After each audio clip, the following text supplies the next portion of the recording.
Curbside recycling. I've gotten about 30 calls since last month about this recycling, and the things that I've heard is we have a group of people, and it's been split. That's what I'm trying to say, about 50-50. Half of the people say that they cannot afford an increase of the $1.50 that they're being asked. The other half of the people are saying that they think it's the greatest thing since bubble gum, that they're very much in favor of curbside recycling. So gentlemen, all that I can say is it's up to you, however you want to go about it or whatever you want to do with it. Because I really can't, I did not get enough phone calls prior to the meeting tonight to be able to actually be able to tell you if people are in favor of it or they're not in favor of it. It was that divided this month. Hey, Mike? Yes, sir. If we wanted to do it where you paid, this was brought up last time, the idea that you pay if you want to do it, if you don't want to do it, you don't pay. How difficult is that for you to come up with some kind of number? Do you have... Around $8.50 a house. Because most of the people that told me they wanted it, which was most of the people that were calling me, my comment to them was, would you pay $9.50 for it instead of $1.50? And they all said sure. And it seems like a fair way to do it. I mean, if you want to, I don't know, if you want to do it, you sign up and you pay the money to do it, and if you don't, you don't. If we can do it that way feasibly, and it's something that doesn't end up costing you too much money to do, is that? We could run this for a year. I could come back after a year of this, and hey, I've only got 600 people doing it. It ain't worth it. You guys can stop it right then. All you're in is the bucket. What if we did it every 2 weeks instead of every week? Well, I mean, we could. I just did it every week just so the garbage isn't sitting in their house for the chocolate milk jugs and soap pops. I would like to ask Ann in the water department just what this would be, workload for them, how easy it is. I don't know how they do it. If they have to enter it in the computer, this house says yes, this house says no, or what. I have no feel for that.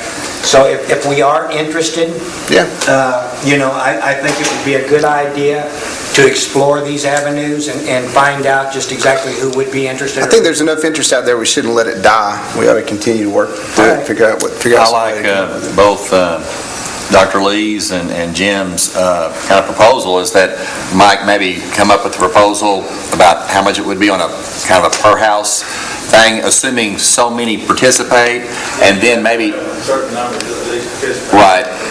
And then also maybe look at doing it, every 2 weeks as opposed to, weekly. Would you be able to do that in a reasonable amount of time before the next meeting? All right, then let's go ahead and... You can check with Ann and see how hard it'd be to do it on an individual basis. If he comes up with a proposal as to how much and everything, then I will go to Ann and have her do that if that's acceptable. Mr. Mayor, Mr. Goldstein's trying to get recognized. Yes, sir. Mr. Mayor, I thought we brought up in one of our last meetings that we were going to check to see if the city of Greenwood was receiving any money from the recycling program that we have in process. Yes, sir. I've got it.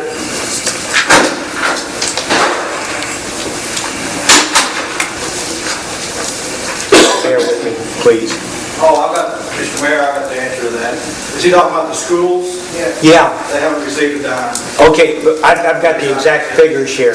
There is money being made from it, but the money is being made by Greenwood.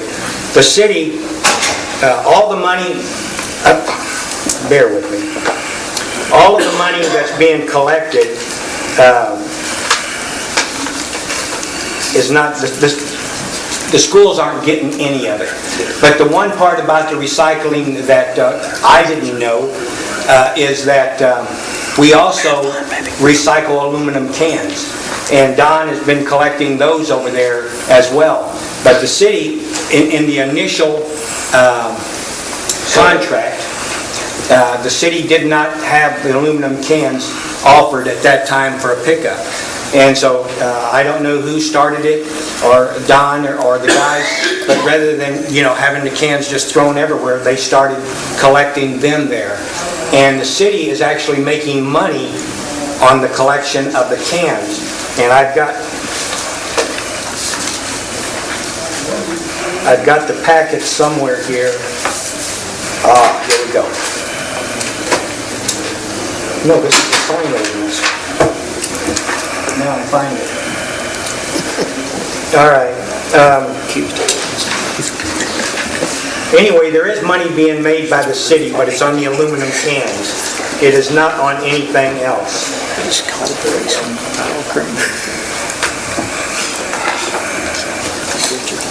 On the aluminum cans, the city has made, on the milk jugs, it's $26.90 is what the weight has delivered for them. On newspapers, it's $2,206 and change.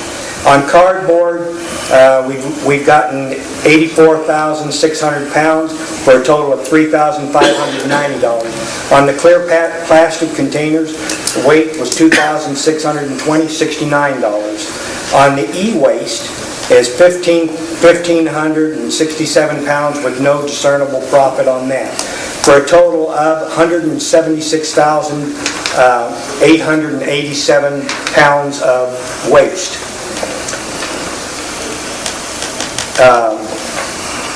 For a total of $5,892. Now, the labor for this, according to the guesstimation that we came up with, is $5,241.60 is what it's costing. But the aluminum can profit that the city is making is $2,934.75. And that's the exact figures of what is being done as far as recycling goes. Yes, sir. Is that year or month? That is a year. Yes, sir. So to me, the aluminum cans are showing profit, but nothing else is for anybody that's involved. Yes, sir. Where's this money? It goes into the city's account. General fund? General fund, sir. Wait. Then recycle fund. Okay, recycle fund, I lied to you, I'm sorry. One of those funds. Yeah. All right? So anyway, we'll table that until you can get with me, and I will get, in turn, we'll get with Ann, and we'll carry it on from there. Now, if we may continue on, and I lost my thing again. Thank you. Thank you.